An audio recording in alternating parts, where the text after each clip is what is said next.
Bersakit-sakit dahulu, bercantik-cantik kemudian. Perempuan yang merasa memang sudah mulai ada kerutan, yang sudah mulai kayak kulitnya mulai kendur, terutama di daerah mata, itu kita perbaiki menjadi lebih estetik lagi, lebih cantik lagi, tanpa merubah bentuk aslinya.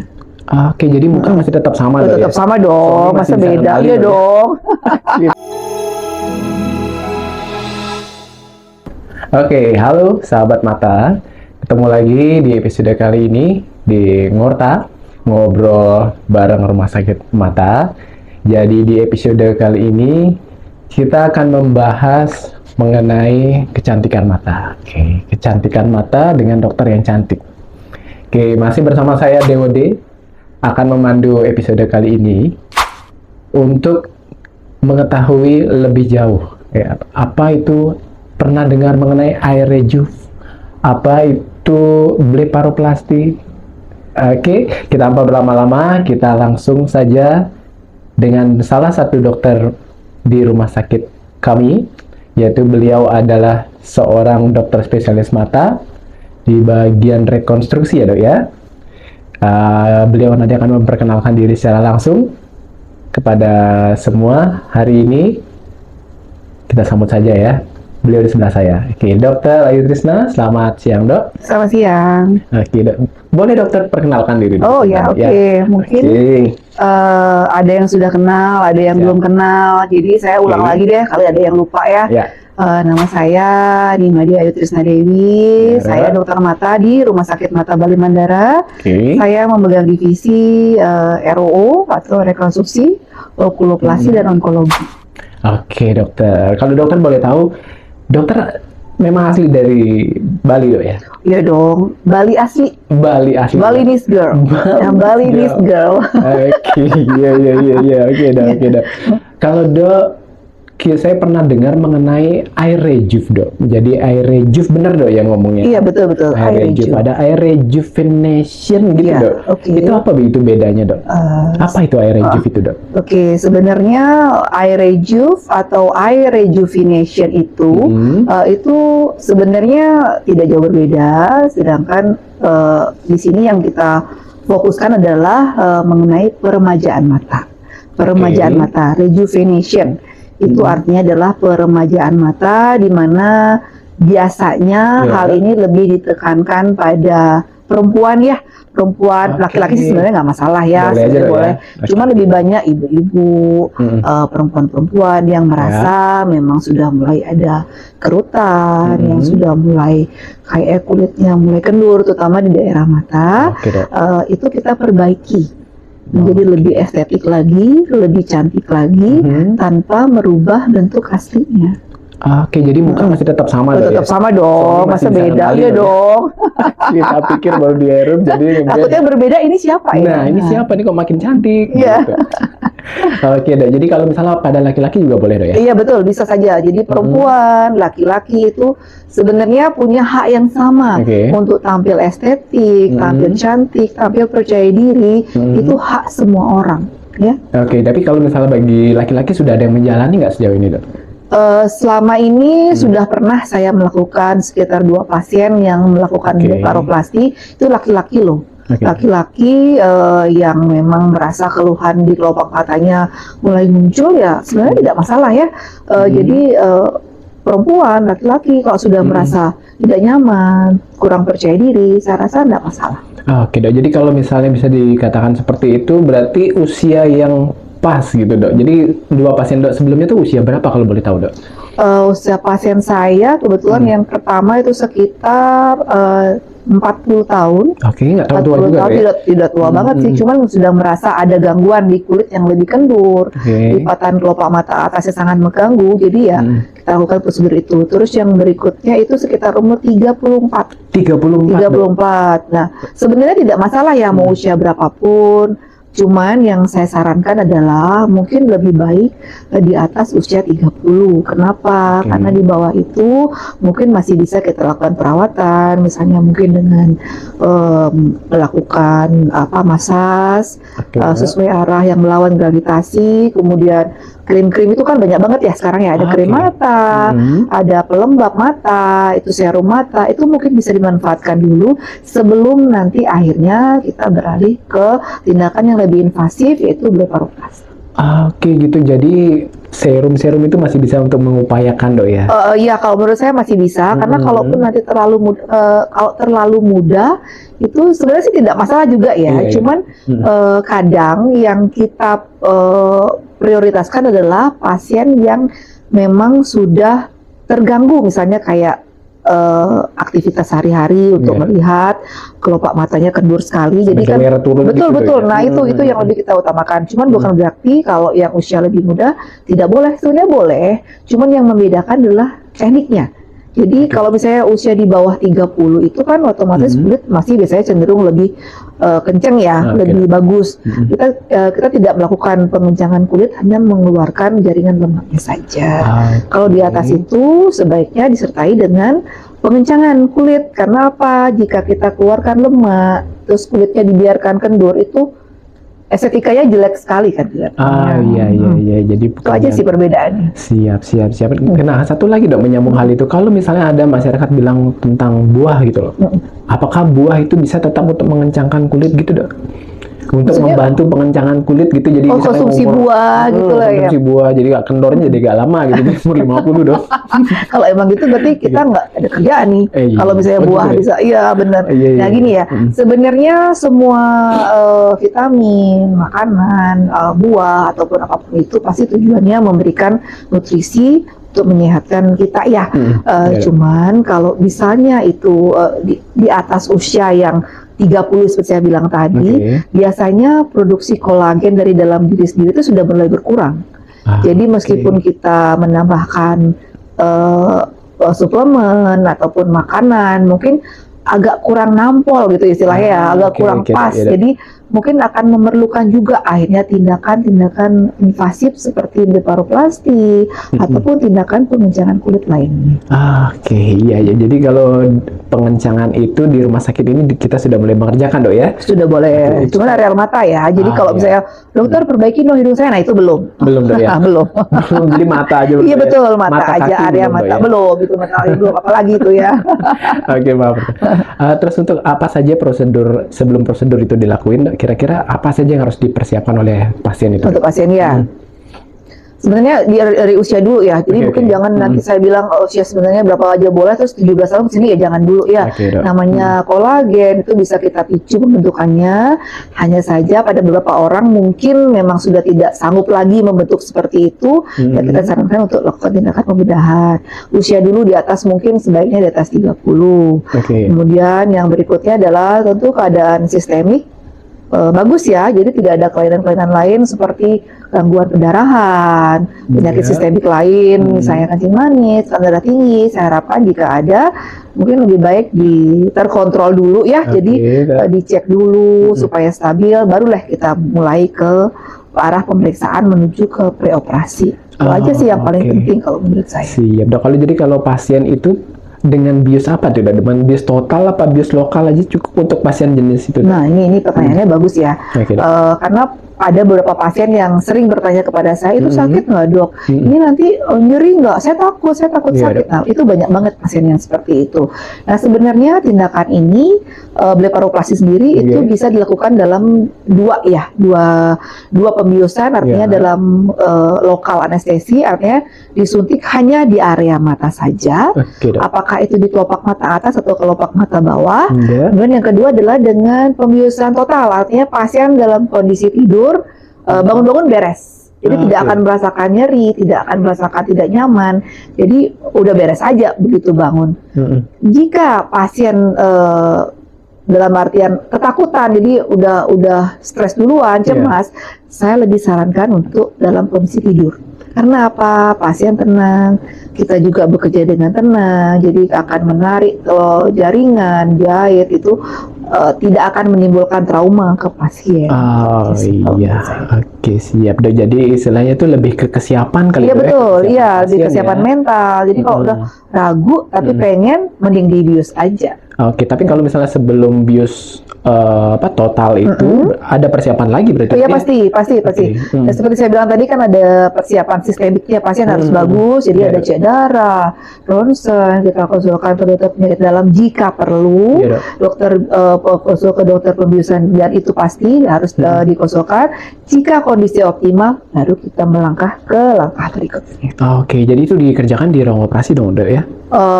Biasa sih pre-operasi ya, sebelum operasi, jadi pasien masuk ruang operasi dalam keadaan optimal. Semua pemeriksaan itu kita lakukan sebelum pasien masuk ke ruang operasi. Wih, persiapannya berarti memang harus Iya, benar-benar harus bagus maksimal banget, ya. harus dalam kondisi optimal, pasien optimal, dokter juga kerjanya maksimal. Oke, terus untuk penyembuhannya dok, Ya, penyembuhan. kira-kira sehabis tindakan itu berapa lama tuh tindakan Oke. ini dok, penyembuhannya dok? Ya kadang kan pasien suka nanya, dok nanti ada bekas tidak? benar, Ada itu nanti benar. saya takutnya keloid. Nah, begini, sebenarnya tindakan depresi ada dua jenis seperti saya bilang tadi, ada yang dari dalam, jadi daerah dalam konjungtiva namanya kita lakukan torehan, kita ambil jaringan lemak, kita jahit sisanya, itu tidak akan meninggalkan bekas apapun. Kemudian yang kedua itu dari pendekatan dari kulit. Karena kenapa kita mengambil pendekatan dari kulit? Itu seandainya kita memerlukan pemencangan dari kulit itu sendiri. Seperti saya bilang tadi, Iya, usia 40 tahun mau melakukan plasti, jadi kita ambil jaringan lemak berlebih, kita kencangkan kulitnya supaya tidak kendor. Itu pasti kita lakukan pendekatan dari arah kulit.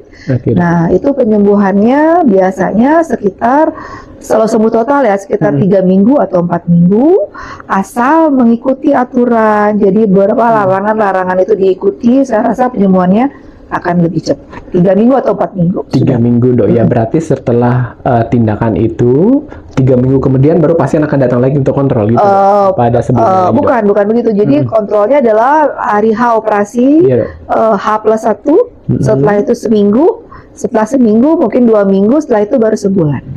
Oke, jadi memang pasien itu selalu dikontrol di Iya awal betul, karena takutnya nanti benar-benar sembuh, ada ya? keluhan di rumah, gimana dong, kan nggak bisa ya. Benar dok. Oke, kalau misalnya dalam jangka waktu 2 minggu itu boleh renang nggak dok kira-kira dok? Kalau menurut saya ya, karena ini berhubungan sama penyembuhan luka, Ya dok. itu renang, terkena air, sinar matahari, aktivitas yang berkeringat, itu saya harap dijauhi dulu. Ya, Oke. sampai akhirnya kita cabut benang, sekitar 2 minggu, 3 minggu, silahkan setelah itu bebas. Oke, setelah itu udah bebas. Bebas. Oke, jadi baik. Jadi itu mengenai tentang apa dok? Namanya dok yang tadi dok? Namanya? Bleparoplasti. Bleparoplasti. Ya. Terus di kesehatan itu juga ada di kecantikan mata itu botox. Oh iya, botox. Ya, benar-benar. Botox ada di mata juga. Betul botox, Dok? betul sekali. Jadi air rejuvenation itu sebenarnya tindakannya banyak. Namanya aja peremajaan ya. Jadi segala cara kita tempuh untuk Dok. meremajakan kulit yang memang terpengaruh oleh usia. Yang pertama tadi kan sudah ya tindakan invasif dengan pembedahan. Yang kedua ada lagi ini semacam injeksi. Jadi botox itu semacam obat yang kita masukkan ke dalam kulit untuk merangsang mengistirahatkan, bukan merangsang ya, mengistirahatkan, merelaksasi otot sekitar mata supaya tidak terbentuk kerutan, tidak bertambah kerutan. Biasanya gitu yang kita tujuannya. Oke, jadi kalau botox itu dia kayak suntikan gitu dok? Betul. Kita suntikan ke area-area yang memerlukan. Jadi bukan semua dan sembarangan ya. Di area yang membutuhkan untuk mengurangi kerutan. Terus satu lagi, jangan lupa botox ini juga bisa dikerjakan pada pasien yang menderita kalau orang bilang hemispasm. Jadi Apa itu, Dok? kalau misalnya ketemu pasien yang suka kedip-kedip ya begini, atau kadang gerak-gerak ini ya. Jaja Miharja dok? Bisa aja. Apaan tuh, Dok? Nah itu bisa kita lakukan di sini tindakannya dengan suntik botok dengan harapan otot ya relaksasi. Jadi keluhannya akan berkurang bahkan hilang. Oke, jadi kalau dibandingkan itu antara botox sama bleparoplasti itu berarti keluhan yang ada di pasien itu berbeda atau Berbeda. Berbeda dok ya? Pasti berbeda. Kalau dikombinasi akan lebih bagus. Kombinasi? Iya betul, Digabung kombinasi. dua-duanya gitu dok? Iya betul. Biasanya kalau mau kombinasi itu adalah kita lakukan bleparoplasti dulu. Oke. Mungkin setelah sekian 6 bulan, 3 bulan, 6 bulan kita lakukan injeksi botok, itu akan lebih optimal. Asal jangan dibalik. Jadi jangan botok dulu, itu nggak ada, nanti hilang obatnya. Oh gitu. Iya betul betul. Siap. Oh iya karena Iya. botox itu menyuntikkan obat. Iya betul, dan memang harus diulang, ada prosedur ulangan. Oke, Kalau Dok. botox, ya kalau blefaroplasty ya saya rasa cukup sekali, sisanya kita treatment aja, perawatan aja, untuk menjaga supaya hasilnya tetap optimal. Oke Dok, gimana caranya kita mengetahui botox itu harus diulang? Apakah dari pasien itu terlihat ada keluhan atau dokter melihat secara tampilan Dok dari pasien Dok? Biasanya sebenarnya bisa semua ya, kombinasi tadi itu bisa pasien sudah mengeluh, sudah mulai muncul ini. Tapi yang paling sering adalah jangka waktu, kita ingatkan ke pasien ini tidak permanen. Selalu pastikan ke pasien bahwa tindakan botox itu tidak permanen. Jadi akan ada jangka waktu sekitar 4 sampai 6 bulan untuk dilakukan pengulangan. Dan kita melihat dari biasanya ada keluhan pasien biasanya ini. Ini kok udah mulai muncul lagi ya dok. Nah ini kok udah mulai rasanya udah kurang seger aja nih muka gitu. Biasanya udah ada indikasi kita lakukan pengulangan. Oke dok. Oke, jadi kalau tindakan-tindakan seperti itu apakah ada batas maksimal usianya dok? Jadi orang umur 70 masih bisa nggak itu dok? Sebenarnya sih saya belum pernah baca ya mengenai batas usia berapa asal dia tidak pernah ada riwayat alergi terhadap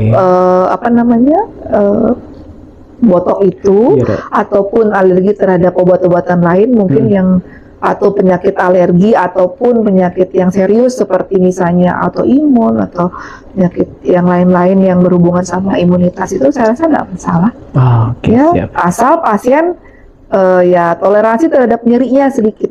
Karena kalau misalnya botok kan kita pasien tidak dalam keadaan tidur ya. Jadi pasien kita cuma anestesi lokal aja kita suntikan, jadi nyerinya masih kerasa. Oh jadi nggak seperti blefaroplasty tadi yang ada dua pilihan anestesi itu? Bukan. Ini pasti cuma disuntiknya, tidak disuntik lagi, dioles. Dioles? Betul, ya. Oke, dioles pakai bius? Betul, ada kan obat anestesi yang topikal yang dioles, jadi kita diamkan selama 30 menit, setelah itu kita lakukan prosedur. Oke, jadi kalau sudah rasanya agak nggak berasa kebas, iya gitu. Betul, kayak mungkin kebas atau kayak orang bilangnya kan kok kayak udah tebal-tebal gitu ya rasanya, jadi kita. Oke, jadi tindakan itu semua ada di rumah sakit mata dok? Ada dong, ada, ya pasti ada. Oke. Ada dan memang sudah biasa kita kerjakan di sini untuk pasien-pasien masyarakat Bali. Nice, berita yang baik ya untuk masyarakat Bali. Jadi nggak usah kemana-mana lagi, nggak usah jauh-jauh lagi. Betul. Udah tinggal datang ke rumah sakit mata Bali Mandara, ketemu dokter cantik, pulangnya cantik. Suami jadi senang kan? Nah kalau kalau laki-laki nih, kalau laki-laki dok, artinya menurut dok penting nggak tuh istilahnya untuk botox ini? Kalau tadi blefaroplasty kan yang kendor itu dok. Nah kalau botox ini kira-kira kalau laki-laki seperti itu masih ini nggak? Maksudnya masih oke gitu ya? Masih oke. Kalau menurut saya semuanya oke aja ya. Mengingat sekarang ini kan laki-laki pun nggak mau kalah ya kalau menjaga penampilan. Ini dia harus keren nih. Nah itu nggak kalah. Jadi kalau menurut saya mau laki-laki mau perempuan itu sebenarnya ya boleh-boleh aja. Asal siap. Ada pengulangan, ada siap dengan prosedur yang harus dilakukan seperti ya dibius dulu dalam kondisi yang tidak ada penyakit sistemik yang serius, itu aja.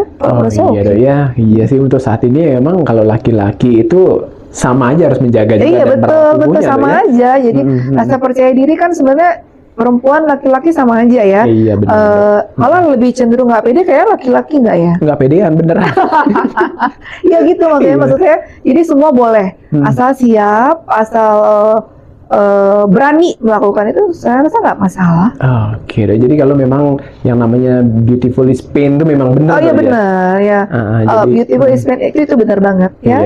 Bersakit-sakit dahulu, bercantik-cantik kemudian. Asik, itu baru itu dok. Baru dengar itu ya, tapi bagus juga sih. Kan, iya, benar. Kayak orang nge-gym kan sakit-sakit dulu. Iya betul. Jadi memang harus kayak gitu dok ya. Oke, jadi kalau misalnya nanti kalau datang ke rumah sakit mata untuk ketemu dok berdiskusi mengenai itu, kira-kira tiap hari ada nggak dok? Apa gimana dok? Boleh banget ya datang langsung ketemu saya. Silakan kalau mau hari apa saja bisa, cuman ya tetap harus appointment dulu. Kami mungkin kebetulan ada nomor telepon nanti ya yang bisa dihubungi, jadi silakan. Tapi kalau misalnya memang di luar jam kerja, itu mungkin jam sore jika mau ketemu bisa di VIP. Kita punya VIP dok ya. Oke, jadi itu sobat Ngorta. Kalau mau cantik, mau ganteng, ya nambah ya. Kalau kita mau nambah cantik, mau nambah ganteng, sekalian ketemu dokter cantik. Nah, ayo buruan ke Rumah Sakit Mata Bali Mandara. Minimal tanya dulu deh. Minimal tanya dulu mengenai apa itu programnya, bagaimana, apakah cocok atau tidak. Lalu tanyakan mengenai harga biaya. Silakan ya.